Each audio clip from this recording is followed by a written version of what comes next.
Assalamu alaikum warahmatullahi ta'ala wa barakatuh. Jama'a barkanku da sake kasancewa da Hausa Techtube YouTube channel. A bidiyon mu ne za mu nuna muku hanya mafi sauki da aka cire ma kowane kalan hoto background. Amma kafin mu shiga cikin bidiyon, ina roƙon idan wannan shi da farkon zuwan ka danna mana subscribe sannan ka danna alamar ƙararrawa. Zaka danna subscribe kamar haka ga yana jan rubutu daga ƙasa. Bayan ka danna shi zai nuna maka alamar ƙararrawa kamar haka, sai ka danna ƙararrawa. Bayan ka danna zai nuna wasu rubutu da uku ɗaya biyu da alamar ƙararrawa, sai ka danna na farko ga yana all. Wannan shi zai baka daman duk kasancewa da wannan channel din duk lokacin da muka daura sababbin bidiyo, sannan kuma zaka dinga samun sanarwa insha Allah. Da farko kafin mu shiga cikin bidiyon, da farko dai idan kana so ka cire ma kowane kalan hoto background, za mu yi amfani da wannan application din mai suna, bari mu shiga Play Store. Za mu yi amfani da wannan application. Yau bayan ka shiga Play Store kamar haka, za ka danna search. Sunan application din mene? background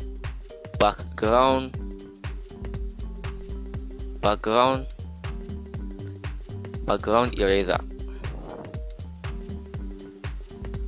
Yau bayan ka danna background eraser, sai ka danna search. Bayan ka danna search, wannan shine application din, za ku gan shine a farko, sai ka danna shi haka. Ga nan idan ka duba cikin application din, application ne mai kyau kuma mai sauki cikin wajen cire kowane kalan background. Idan ka duba ga nan kusan sama da mutum miliyan 50 su downloading din shi, sannan sama da mutum 700,000 sun yi rating din wannan application, saboda haka yana da kyau. Already bayan ka shiga nan sai ka ga inda aka danna install ga nan, sai ka danna. Already ni na riga na yi downloading din shi, ba na buƙatan ƙara danna wani abin nan, so kawai ga nan ya nuna mun open, sai in danna. Ga wanda kuma wajen downloading din yana wahal da shi, ko kuma ba network, ko kuma baya sauri wurin downloading ya iya yi, wasu kuma ba Play Store ne a wayan, to ku duba a cikin bidiyo na yi bidiyo yadda za ka yi downloading kowane kalan application ba sai a Play Store, sai ka je ka duba ka ga yadda za ka yi wannan downloading application. Da farko tunda na ga na install din shi, zan danna open. Ban kashe data na, application din bai amfani da data. Yau bayan kun ga yadda application din yake, sai ka danna nan inda aka rubuta load a paper, load a photo ga nan. Bayan ka danna zai nuna maka cikin gaba ɗaya hotunan da ke cikin wayan, zai nuna maka kamar haka gaba ɗaya. Idan kuma kana so ka je ta cikin gallery ne, zai nuna maka sai ka shiga ta cikin gallery ka duba hotunan da kake so ka cire background.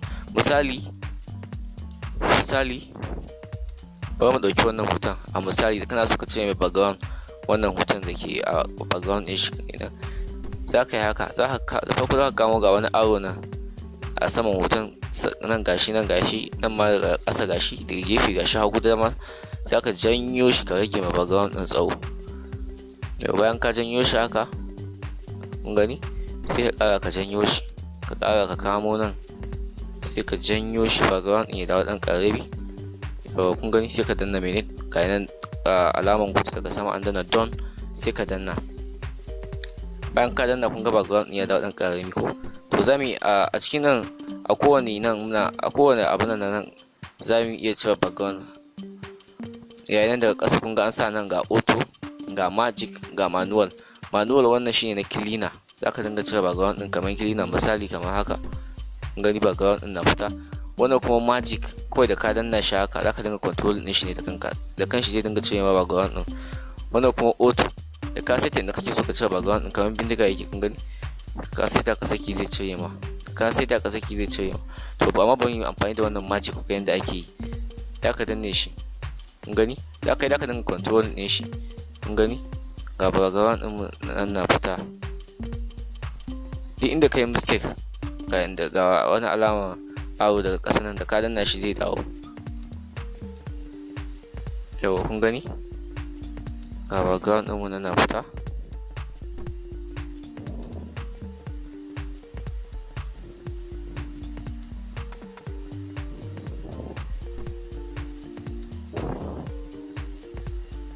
Gani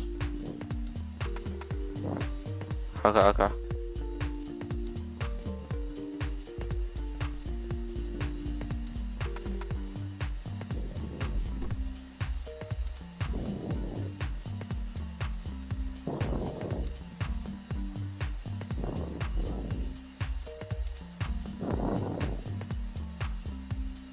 yau ga nan inda bai fita da ka iya nan kilina ka je ka goge shi da kanka inda bai fita ba, kamar nan kun gani, kamar nan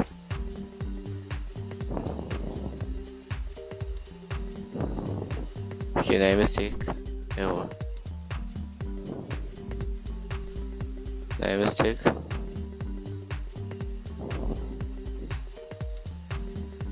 yawa ga yanayin da kuke gani.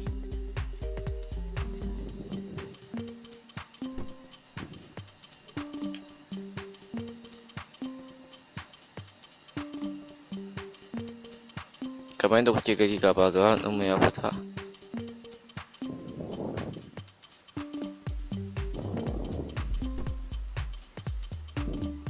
Bayan mun gama kenan, ga nan inda aka rubuta zoom, za mu iya mai zooming ɗin hoton kun gani, za mu iya mu rage shi, za mu iya mai da shi ƙarami, za mu iya mu saita shi duk inda muke so kun gani.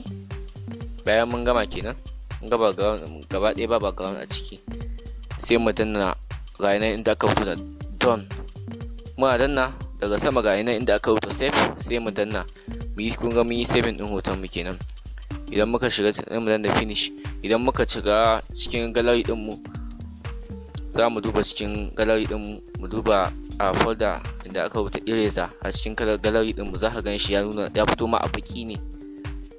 Misali a gallery din nan kun gan shi nan ga nan eraser kun gani, ga nan ba wuri da background, wannan duk a misali ne wanda na cire background kun gani.